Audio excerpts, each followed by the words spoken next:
Hello, in this video I'm gonna show you how to move your knights on the Torres board game. To move knights, you need to use one action point, and each player gets 5 action points per turn. So to move one knight one space, it costs 1 action point. And you can move knights only horizontally or vertically. So you can move your knight here, here, here, or here, but never diagonally. So you cannot put it here, here, nor here. You cannot. You can't also put it on already used space. So it cannot go,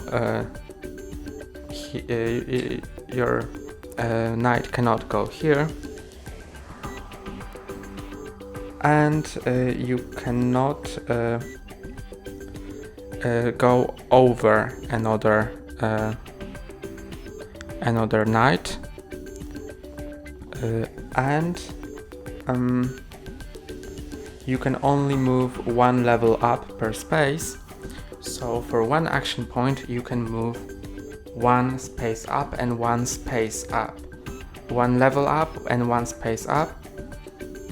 So that's for 1 action point, and you cannot move like that, but you can go as many levels down as you want. So that's gonna be 1 action point, because I can move as many levels down as I want, of course to the space that's next to me, horizontally or vertically. And I can move like that to be on the same level, or I can go up by 1 space. So that's gonna be 1 action point, another action point, another action point, another action point, and that's gonna be also 1 action point.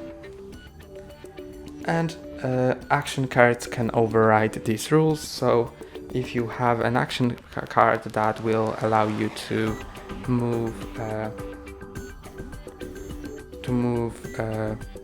diagonally or move 2 spaces up, then it's gonna override these rules. That's all for today. Don't forget to like and subscribe. See you next time.